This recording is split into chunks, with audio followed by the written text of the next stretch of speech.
Pursuant to order, I now call Senator Whitten to make his first speech and ask that senators observe the usual courtesies to be extended to the senator. I call Senator Whitten. Thank you, President. Senators, distinguished guests and fellow Australians. Firstly, I would like to start by thanking the people of Western Australia for giving me the opportunity to represent them here under the patriotic banner of One Nation. I am honoured and humbled, and I will stand up for the interests of Western Australians each and every day. Today, I rise not just as a newly sworn-in senator, but a son, a father, a brother, a husband and a grandfather, and a proud Australian. And I'm not ashamed to admit that, up until a matter of weeks ago, I was wearing a high-vis workwear and a hard hat on a construction site in my home state of Western Australia. I want to take you on a journey, my journey, because where I've come from shapes everything I stand for and how I will serve in this chamber. I was born and bred on the central coast of New South Wales at Gosford. My childhood was spent outdoors, boating and kayaking in Narara Creek, riding our bikes without helmets, climbing trees, catching cicadas, chasing the last of the daylight. No phones, no internet, no constant supervision, and somehow we survived. There were only two rules: tell Mum when you're going to be home, and be home before dark. It was a good life, and I genuinely believe that young people today are poorer for not having lived it. My parents and grandfather were my greatest influences. Mum and Dad worked relentlessly and instilled that same work ethic in their children. Life wasn't easy for Mum and Dad, especially after Labor's the recession we had to have. Mum is still working too hard. But if you needed her, Mum was always there, had a hug and some advice, and a cuppa and a toasted sandwich to die for. And Dad, the hardest working man I've ever known. A hard man, but a fair man. A real man. Let's just say you didn't want to be on the wrong side of his big, hard, concrete stained hands. Some people frown on discipline today. I say it's the reason society is where it is now. My grandfather, Jack Frederick Harbrow, grew up in even harder times. Sadly, his father was deaf and blind from an industrial accident. So at 9 years old, he delivered milk before school and 365 days a year. At one point, even with broken ribs from a disagreement with the horse that pulled the cart. Running from house to house, horse and cart plodding along remotely with a big ladle called a Jenny and a smile, helping feed his family. My grandpa also served our great nation in the jungles of New Guinea in World War II. He never boasted about it, said he only threw custard pies. But I knew the truth, and I thank him that he didn't burden my young mind with the details.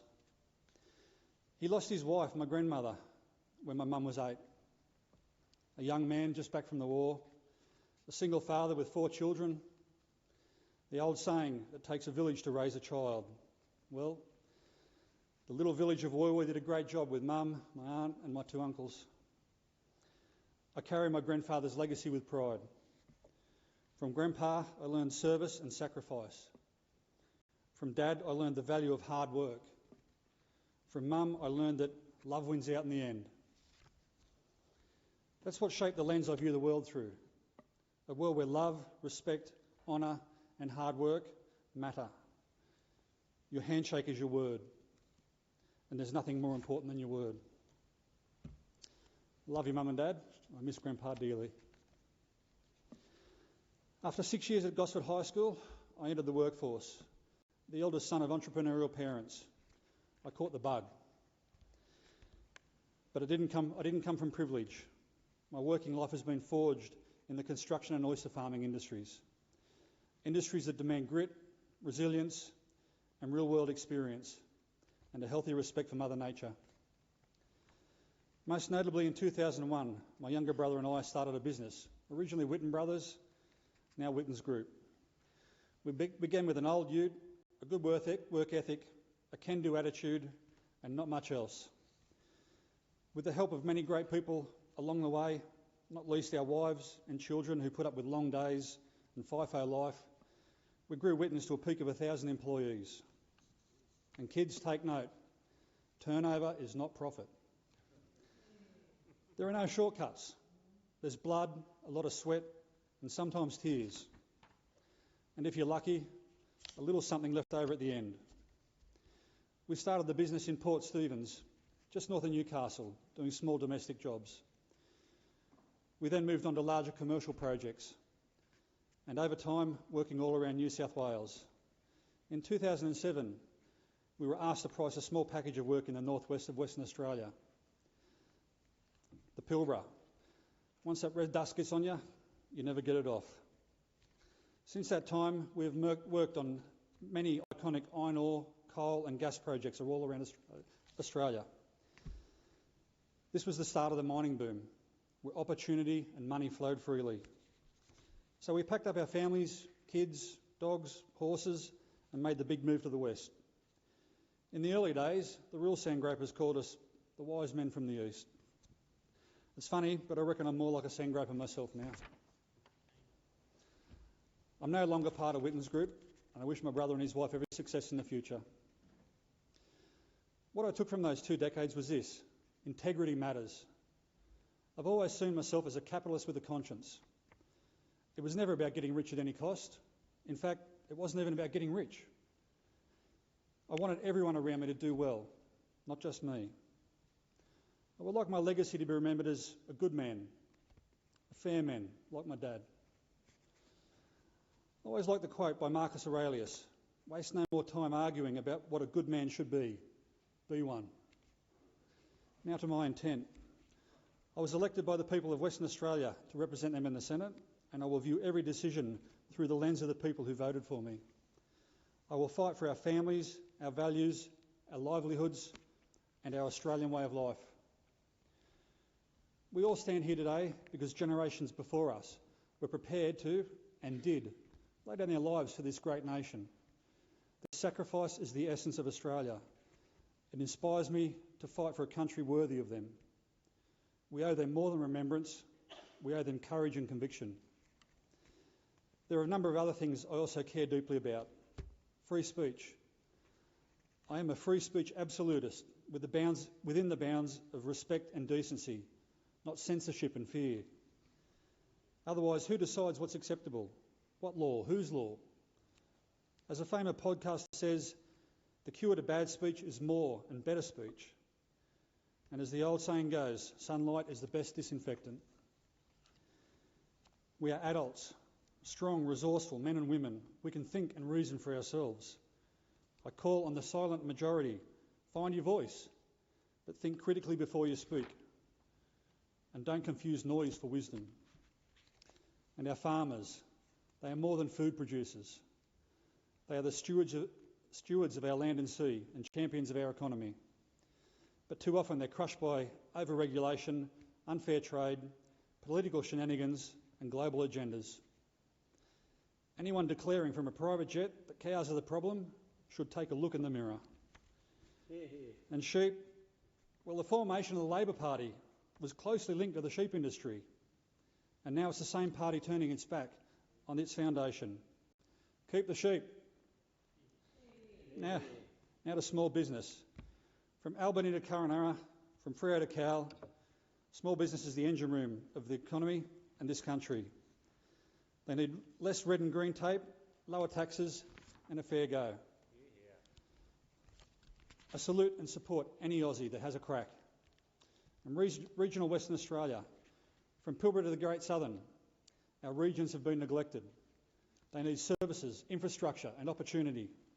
Not just handouts and pork barrelling at election time, but a proper fair go. I intend to be a senator with a long-term vision for our state of Western Australia, not one that views our future in 3-year blocks that coincide with each election. And to our young Australians, I often hear, there's no opportunity anymore. I'll never own a home. To that I say, try. Don't give up. We must return housing to what it was always meant to be, a right for all Australians, not a speculative prize for foreign buyers, corporations or temporary residents, But remember, your attitude determines your altitude. As Michelangelo said, the greatest danger for most of us is not that our aim is too high and we miss, but that it's too low and we reach it. On crime, we must be tougher on violent offenders, especially those who harm our women and children. The law should be blind to everything except the offence. And science, let me be clear, the science is never settled. Once upon a time we were told that smoking was good for us, asbestos was safe, and DDT was harmless. Remember, safe and effective. So when someone says the science is settled, ask, settled for whom and at what cost? Real science invites interrogation. Real scientists welcome scrutiny. Only bureaucrats and ideologues fear debate. And speaking of ideology, what lunatic thought it was a good idea to put a wind farm in the middle of a whale birthing and nursery area? Geograph Bay, Western Australia, a pristine natural wonder, now threatened in the name of saving the planet. If your plan to save the planet kills baby whales and requires the clubbing of koalas to death that are in the way, can I suggest maybe it's not such a good plan? I remember a time when we cared for our wildlife. What happened? I stand for more freedom and less government. I stand for equality for all Australians. The time of overreach is over. The era of common sense must return. Because Australia stands at a crossroads. This great ship, our island home, is drifting, and the rudder's not working. To turn this bloody big ship around, we need bold leadership. A return to the principles that built this great nation, not a bridge full of clowns and ideologues steering us towards the rocks. Again, to the good people of Western Australia, thank you. From the bottom of my heart, I will never take your trust for granted. Before I close, I want to thank a few special people who helped shape me. Tony, Rod, Troy, knowledge is silver, but wisdom is gold. Thank you for the gold. To James Ashby, the dedicated staff, the One Nation team, and all the candidates and volunteers, your hard work and dedication does not go unnoticed. I'll do my best to make you all proud. To Pauline Hanson, thank you for your courage, your vision and your trust. I stand proudly beside you. By the way, I'd love one of your famous hand-knitted jumpers. I brought a tape measure if that helps. To my brothers and sister, eat less, live longer. To my 4 amazing children, their partners, and my 4 beautiful grandchildren, this is for you. And finally, to my wife Alison, my rock, my princess. I love you to the stars and back. Thank you for the love and unwavering support. This journey would have been impossible without you. I'd like to leave you with the words of Sir Henry Parkes, the father of Federation. The crimson thread of kinship runs through us all. Thank you. Thank you, Senator Whitten.